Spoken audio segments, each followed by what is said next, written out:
Hello dear friends, welcome to my channel physics mood. दोस्तों, आज की वीडियो हमारी बहुत ही ज्यादा इंटरेस्टेड होने वाली है, इसलिए इस वीडियो को आप एंड तक देखना। वीडियो को बिल्कुल भी स्किप मत करना, क्योंकि आज हम सबसे पहले समझने वाले हैं इसका एक प्रैक्टिकल। दोस्तों, उससे पहले आपसे रिक्वेस्ट है, यदि अभी तक आपने हमारे चैनल को सब्सक्राइब नहीं किया है तो चैनल को सब्सक्राइब कर लें और सब्सक्राइब के पास में दिया गया बेल आइकन उसको भी प्रेस कर देना, जिससे कि हमारी जितनी वीडियो बनेंगे वो नोटिफिकेशन आपके पास पहुंच जाएगा और आप वीडियो का लाभ उठा सकते हैं। दोस्तों, तो वीडियो को लाइक करना और शेयर करना बिल्कुल ना भूलिएगा। तो दोस्तों, शुरू करते हैं प्रैक्टिकल। तो दोस्तों, उसके लिए हमने क्या लिया है, एक ये प्लास्टिक का जग है जिसके अंदर मैंने लिया है एक गर्म पानी, और दोस्तों एक दूसरी ली है मैंने एक प्लास्टिक की बोतल। इसके ऊपर मैंने लगा दिया है एक ये बैलून। तो अब मैं क्या करने वाला हूं, इस प्लास्टिक की बोतल को इस जग के अंदर जो गर्म पानी है उसके अंदर डालने वाला हूं और देखते हैं क्या होता है।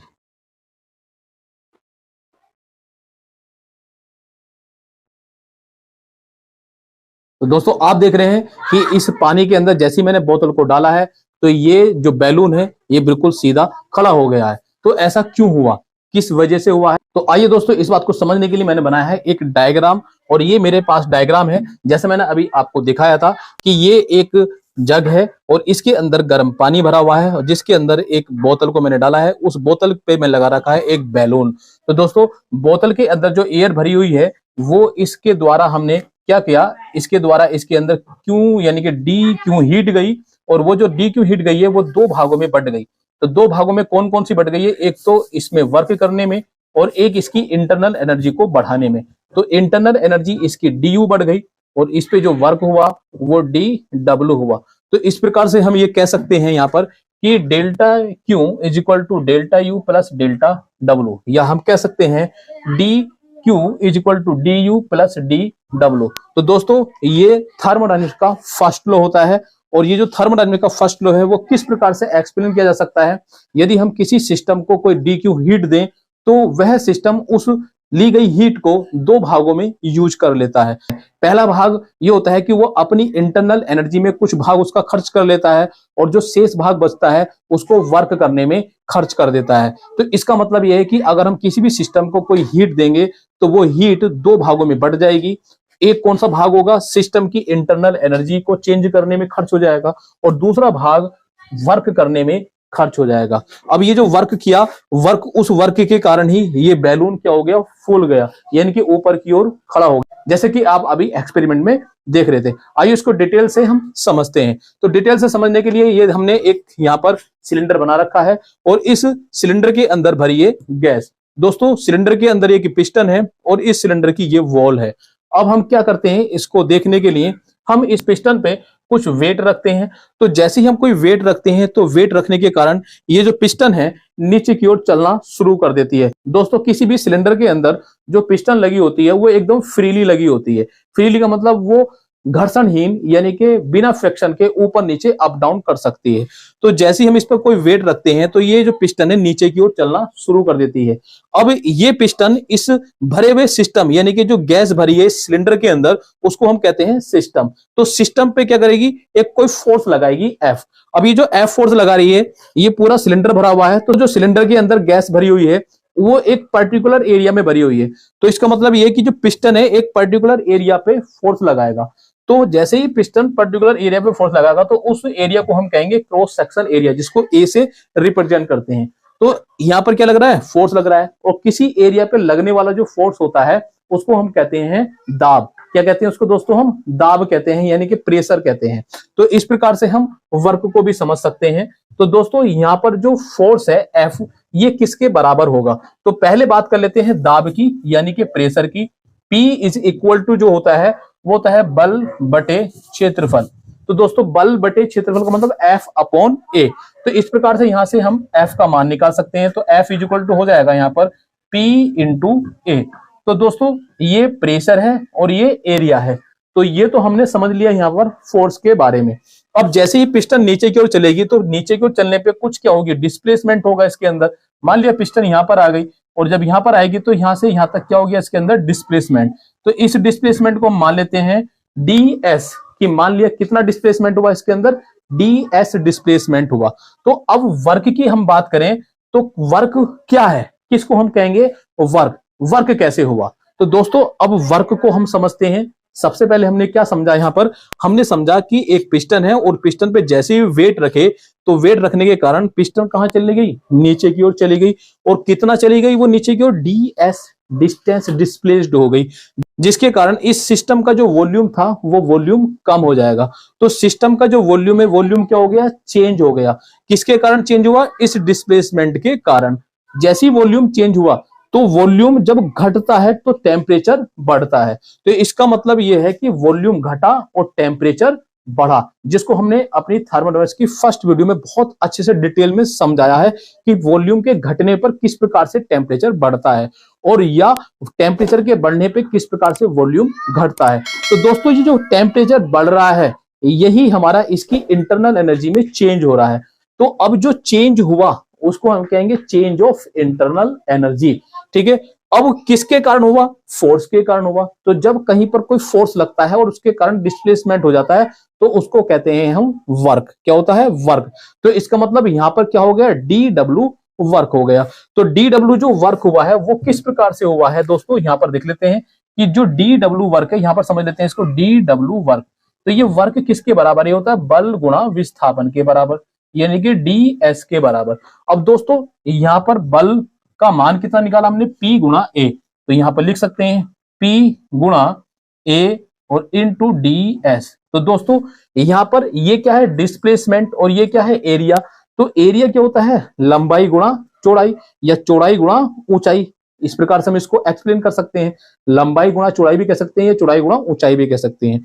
और एक डिस्प्लेसमेंट है, अगर हम इस डिस्प्लेसमेंट को ऊंचाई कह रहे हैं तो इसको लंबाई गुणा चौड़ाई हम कह सकते हैं। तो इसका मतलब लंबाई गुणा चौड़ाई गुणा ऊंचाई, ये तीनों मिलकर क्या बनाते हैं, वॉल्यूम बनाते हैं। तो इसका मतलब यह है कि एरिया और डिस्प्लेसमेंट मिलकर क्या बनाएगा, वॉल्यूम। और वो वॉल्यूम कौन सा होगा, चेंज ऑफ वॉल्यूम।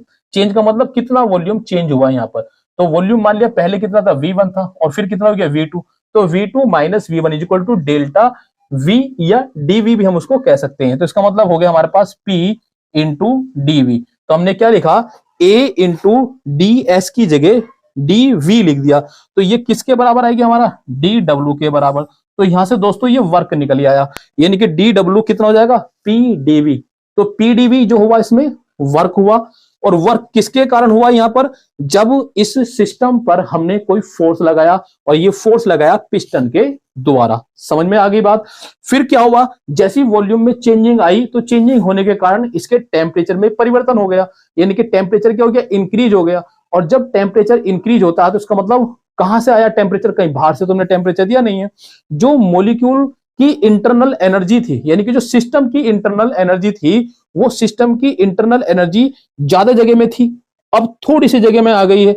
तो वो जब ज्यादा जगह में फैली होगी, जैसे मान लेते हैं कि एक ये रूम है, ये रूम का एरिया बहुत ज्यादा है, ठीक है। इसके अंदर जो टेम्परेचर है इस समय मान लेते हैं 10 डिग्री सेल्सियस है। कितना टेम्परेचर है, 10 डिग्री, क्योंकि ठंड का मौसम है।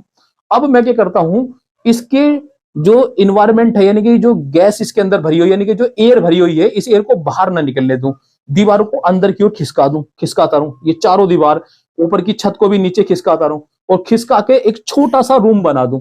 तो आप क्या देखेंगे आप कि इसकी जो मॉलिक्यूल है वो मॉलिक्यूल क्या होंगे, अंदर की ओर शिफ्ट हो जाएंगे। तो ये पहले तो मॉलिक्यूल हीट को लेकर फैले हुए थे, यानी कि एनर्जी को लेकर, अब वो एनर्जी थोड़े से एरिया में कलेक्ट कर लेंगे। तो इसका मतलब ये है कि एनर्जी पहले फैली हुई थी, और जब वो वही एनर्जी जब कम जगह में आ जाएगी तो उसका टेम्परेचर इंक्रीज हो जाएगा, यानी कि वो टेम्परेचर हमें ज्यादा लगने लगेगा। क्यों, क्योंकि एनर्जी जो फैली हुई थी वो थोड़े से एरिया में आ गई है, तो वहां पर हमें एनर्जी ज्यादा लगने लगेगी, और वो ज्यादा एनर्जी के कारण, यानी कि ज्यादा हीट के कारण वहां का टेम्परेचर जो है हमें वो ज्यादा महसूस होने लगेगा। तो इसी वजह से वॉल्यूम जब घटता है तो टेम्परेचर बढ़ता है, और जब वॉल्यूम बढ़ता है तो टेम्परेचर घटता है। तो वही बात यहां पर हुई कि यहां पर क्या हुआ, वॉल्यूम घटा तो टेम्परेचर बढ़ने लगा। तो जो टेम्परेचर बढ़ा, किसका बढ़ा, वो इस सिस्टम की इंटरनल एनर्जी का। तो दोस्तों इंटरनल एनर्जी क्या हो गई, चेंज हो गई, और यहां पर वर्क हो गया। तो इस प्रकार से चेंज ऑफ इंटरनल एनर्जी और किया गया वर्क का सम क्या बन गया, डी क्यू। यानी कि यदि हम किसी सिस्टम को कोई डी क्यू हीट देंगे तो वो दो भागों में खर्च हो जाएगी। तो एक भाग को सिस्टम अपनी इंटरनल एनर्जी को चेंज करने में खर्च कर देगा और दूसरा भाग जो है वो वर्क करने में खर्च कर देता है। तो इस प्रकार से हमारा थर्मोडायनेमिक्स का फर्स्ट लॉ बन जाता है, यानी कि हम कह रहे हैं यहाँ पर dq equal to du plus dw। तो दोस्तों अब हम बात करते हैं इस w की, यानी कि जो dw है ये क्या है? ये क्या है दोस्तों? यहाँ पर वर्क है, बार बार मैं दोहरा रहा हूं, ये क्या है दोस्तों? वर्क है। तो ये जो वर्क है ये क्या है?